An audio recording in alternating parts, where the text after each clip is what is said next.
Ya, leamos por favor, leamos estas partes de aquí, esta lectura de aquí, y luego vamos a socializar. Después de eso, nosotros vamos a responder estas preguntas de aquí, obviamente en tarea para la clase, ¿ya?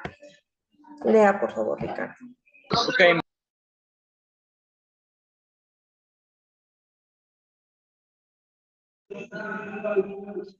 El comandante del Apolo 11 confiesa que la nave que les llevó a Buzz Aldrin, a Michael Collins y a el satélite solo tenía un 50% de posibilidades de posarse con seguridad y un 10% de no poder volver a casa. El astronauta admite que solo un mes antes de la fecha del lanzamiento, él y su compañero decidieron que tenían la suficiente confianza para intentar el descenso. Los jefes preguntaron: ¿crees que tú y tus chicos estáis listos? Les dije que estaría bien disponer de un mes más, pero que se trataba de una carrera y teníamos que aprovechar la oportunidad cuando se presentase.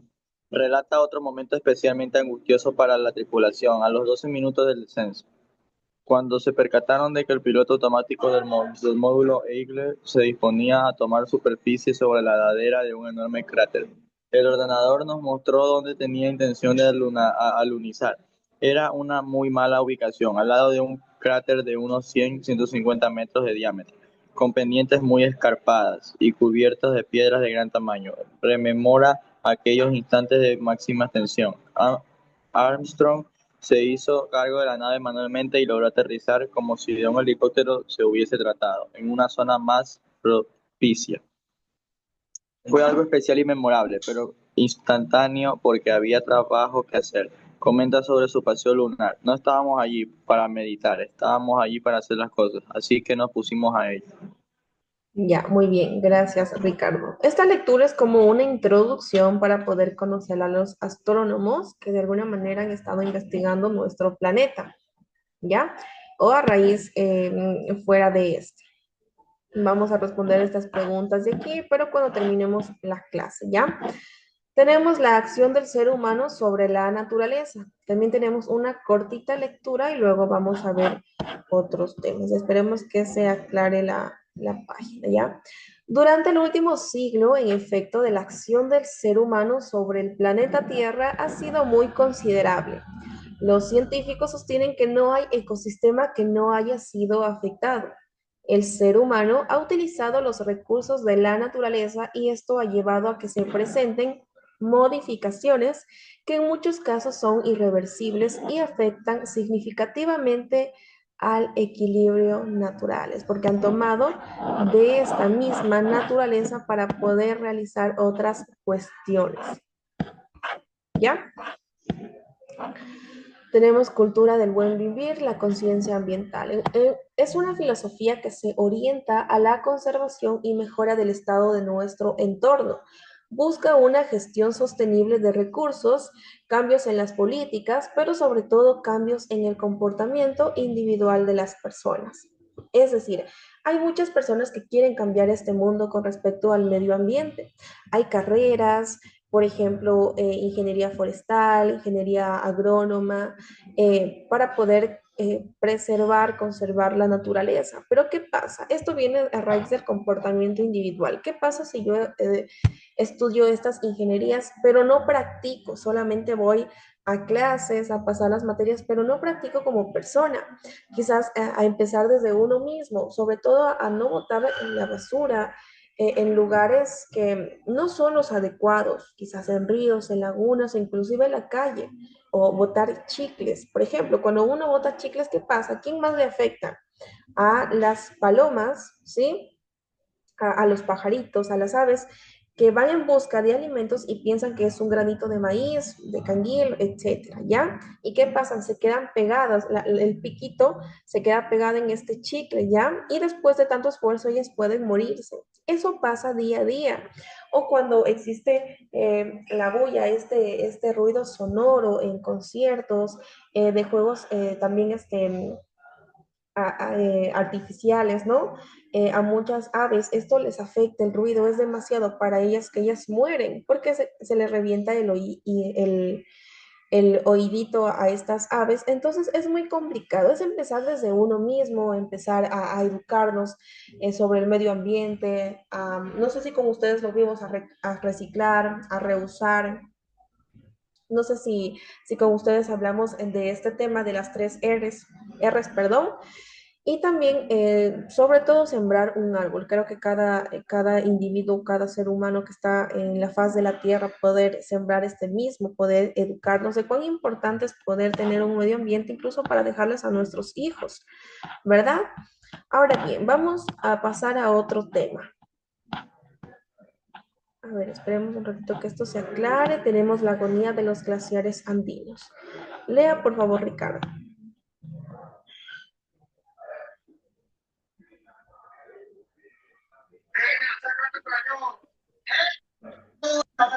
Como gigantes en agonía, los glaciares tropicales andinos se derriten a una velocidad que preocupa a los científicos. Su imparable retroceso en las últimas décadas aumenta la sospecha de la responsabilidad humana en un fenómeno tan dañino como la fundición de los casquetes polares. La desaparición de estos castillos de hielo ubicados entre Ecuador, Bolivia, Colombia y Perú en una zona de la cordillera de los Andes que abarca unos 1.700 kilómetros cuadrados. Afecta la disponibilidad de agua dulce y podría aumentar el nivel del mar. Es impresionante cómo en estos pocos años ha retrocedido la superficie glaciar. Lamentablemente no podemos hacer gran cosa. Muchos glaciares van a desaparecer, dice Bolívar Cáceres, experto del ecuatoriano Instituto Nacional de Meteorología e Hidrología, INAMI. Hacia finales de los años 80, Ecuador tenía 92 kilómetros cuadrados de superficie glacial. Para 2010 había disminuido a 42 kilómetros cuadrados y se estima que el año 2013 caerá a 38 kilómetros cuadrados, según Cáceres. Una pérdida de entre 30 y 50% similar a la que evidencian los glaciares de Bolivia, Colombia y Perú. Los científicos explican este retroceso por los cambios cíclicos en la naturaleza, pero cada vez hay más evidencia de que detrás de la función está el calentamiento global asociado a la actividad humana, específicamente a las emisiones de dióxido de carbono a niveles industriales. Lo que no sabemos aún es en qué porcentaje esta actividad aceleró el derretimiento de los glaciares, afirma Cáceres.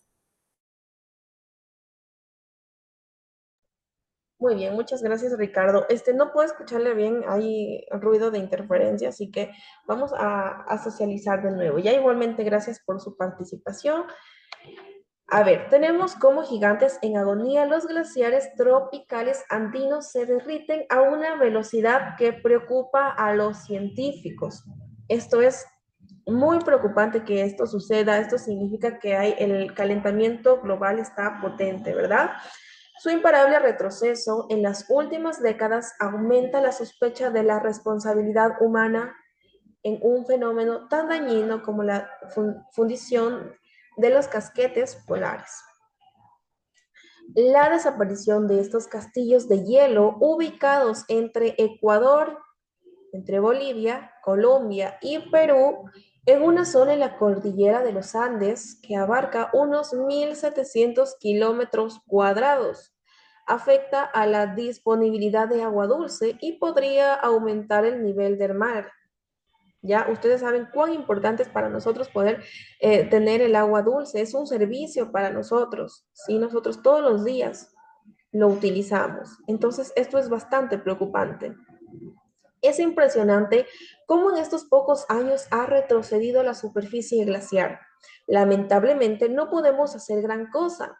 Muchos glaciares van a desaparecer, dice Bolívar Cáceres, experto del ecuatoriano Instituto Nacional de Meteorología e Hidrología. Hacia finales de los 80, Ecuador tenía 92 kilómetros cuadrados de superficie glaciar.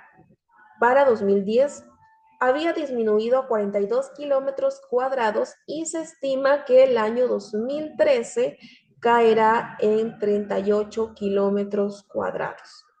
Según Cáceres, una pérdida entre 30 y 50 de porcentaje similar a la que evidencian los glaciares de Bolivia, de Colombia y de Perú. Los científicos explican este retroceso por los cambios cíclicos en la naturaleza. pero cada vez hay más evidencia de que detrás de la fusión está el calentamiento global asociado a la actividad humana, específicamente a las emisiones de dióxido de carbono a niveles industriales. Lo que no sabemos aún es qué porcentaje esta actividad aceleró el derretimiento de los glaciares, afirma Cáceres. Entonces, esto viene el día a día. Imagínense si en el año 2013 eh, los glaciares disminuyeron, ¿sí? En un cierto porcentaje. Imagínense en este momento que han pasado más de 10 años, ¿sí? 12 años, ¿cómo deben estar? ¿Cómo está nuestro planeta con respecto al calentamiento global, al tema de la contaminación? Entonces es algo que preocupa, ¿ya? Nosotros como ciudadanos que no estudiamos esto a fondo, no lo notamos, ¿sí? Pero sí los científicos que viven el día a día investigando, analizando, comprobando información con otros científicos, comparando esto de aquí con otros países, comparando nuestro país sobre qué está pasando. Por eso es importante poder educar a las personas a nivel del medio ambiente, de concientizar lo que está pasando. ¿Ya? A raíz de esto vamos a responder las preguntas de tarea para casita con sinceridad, argumentando pensamientos críticos, comentarios críticos, explayándose con respecto a estas opiniones, a estas preguntas, respondiéndolas de manera consciente y sobre todo responsable, ¿ya? Ahora bien, ¿qué vamos a ver el día de hoy? Tenemos el elemento carbono. Sí, lea por favor, Ricardo. En 1900, ¿ahí me escuchan, mis? Sí, ahora sí. En 1954 se obtuvo el primer diamante sintético formado por un método de cristalización del carbono a altas presiones y temperaturas de alrededor de 1500 grados. Esta condición simulaba las que dan de forma natural en el manto terrestre a 200 kilómetros de profundidad. Los diamantes sintéticos tenían varias aplicaciones. Sin embargo, a partir del 1970 se están desarrollando nuevos métodos para obtener diamantes de calidad para ser usados en joyas. ¿Qué usos, aparte de la joyería, tienen los diamantes? ¿De qué manera esta técnica puede tener un impacto económico y social? Sigo leyendo mis.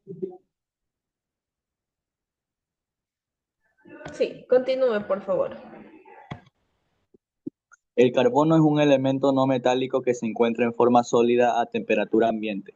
Se representa con el símbolo C. Tiene una máscara atómica de 12 de 12 y número atómico de 6 y se presenta 4 electrones de valencia. El carbono es el principal componente de la materia orgánica, forma parte de una variedad casi infinita de combinaciones, ya que presenta la capacidad de formar cadenas, anillos y compuestos ramificados estables. Según Hill y Cole, 1999, se calcula que existe alrededor de 15 millones de compuestos orgánicos. El carbono también forma parte de compuestos inorgánicos como los carbonatos, bicarbonatos, cianuros, el monóxido de carbono, CO y el dióxido de carbono que se encuentran en la atmósfera. El carbono se conoce desde la antigüedad. Su nombre viene del vocablo latín carbo, que significa carbón de leña. El principal elemento químico que contiene el carbón es el carbono. Muy bien, gracias, Ricardo. Ya, entonces tenemos aquí algunas propiedades del carbono, ¿ya? Vamos a analizar este elemento químico, ¿ya? Primero que nada es no metálico, ¿ya? Esto está en el grupo de los no metales, lo van a ver después en la tabla periódica, ¿ya? Va a estar en los no metales, ¿ya? Se encuentra en temperatura ambiente, se representa con el símbolo C, muy importante. Tiene una masa atómica de 12 y número atómico de 6. ¿Por qué esto es tan importante? Porque después ustedes en química van a desglosar estos ejercicios y los van a mezclar con otros compuestos y ustedes tienen que sacar el compuesto final, ¿ya? Es importante también podernos aprender esto de aquí. Masa atómica de 12 y número atómico de 6. ¿Ya? Y presenta 4 electrones de valencia, ¿ya? La valencia. El carbono es el principal componente de la materia orgánica. Forma parte de una variedad casi infinita de combinaciones. Ya cuando ustedes hagan combinaciones van a sacar la final, ya que presenta la capacidad de formar cadenas, de formar anillos, compuestos, ramificaciones estables. ¿Ya? El carbono también forma parte de compuestos inorgánicos, ¿sí? Vamos a resaltar esta parte de aquí que también es muy importante. Inclusive son preguntas de examen. A ver, denme un ratito.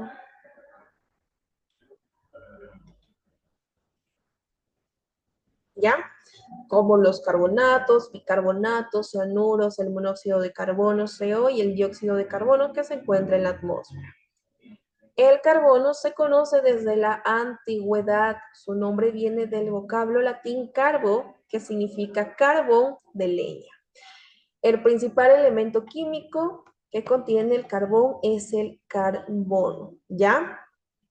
Entonces, tenemos aquí el número atómico. Este es el número atómico. Ya prestar atención, por favor. Está en la parte superior, el 6. ¿Ya? ¿Qué más tenemos? La masa atómica de 12. Pero usted se preguntará, ¿por qué tiene 12.0107? ¿Ya? Solamente se le llama 12 porque, como ustedes saben, cuando existe el redondeo, en este caso tenemos un 0 después del 2 y no lo podemos redondear, ¿verdad? Entonces quedaría en 2.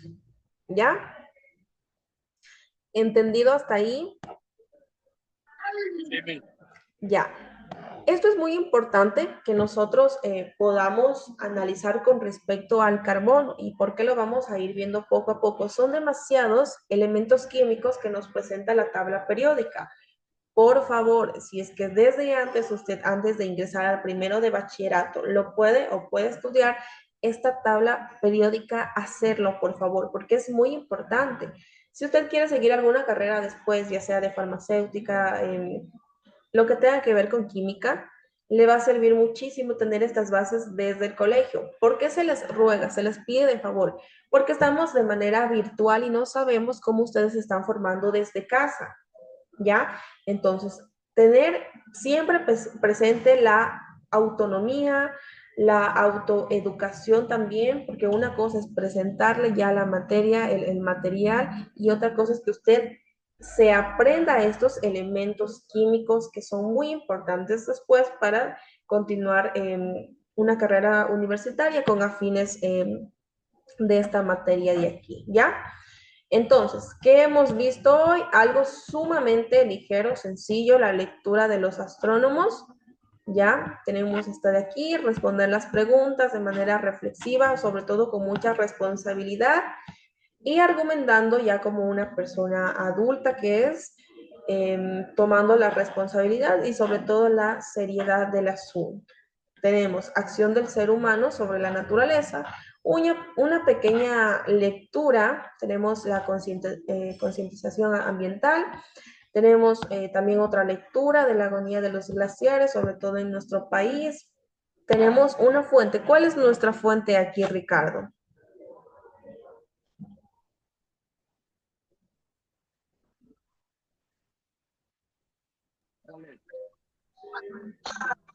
Como gigantes en agonía, los glaciares tropicales andinos se derriten a una velocidad que preocupa a los científicos. Su imparable retroceso en las últimas décadas aumenta la sospecha de la responsabilidad humana en un fenómeno tan dañino como la fundición de los casquetes polares. Ya, La a ver, desaparición, stop. A ver, le pregunté cuál es la fuente de nuestra lectura que está aquí. La fuente, ¿de dónde salió esto?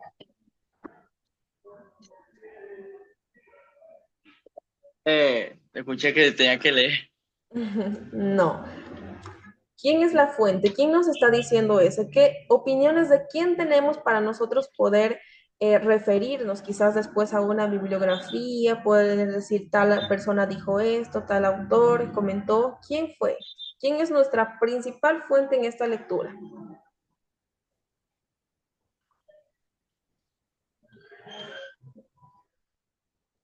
Bolívar Cáceres. Bolívar Cáceres, experto del ecuatoriano Instituto Nacional de Meteorología e Hidrología. ¿Por qué confiar en él? Porque lo están poniendo como una fuente principal dentro de este texto y sobre todo en el libro, ¿verdad? Y porque es un experto en este tema de aquí, ¿ya? A raíz de esa lectura van a responder las preguntas, como ya lo expliqué al inicio de la clase, ¿ya? Y con respecto al carbono, ¿por qué solamente lo vemos en este momento a este elemento químico? Porque son muchísimos y obviamente tenemos que ir aprendiendo de a poco, aprovechando que estamos viendo los elementos químicos. ¿Para qué? Para que después ustedes, con respecto a la tabla periódica, ya no se les haga algo nuevo. Ya saben por qué este elemento está aquí, cómo se llama este elemento y este de aquí. Y sobre todo la letra que representa al elemento químico. ¿Entendido?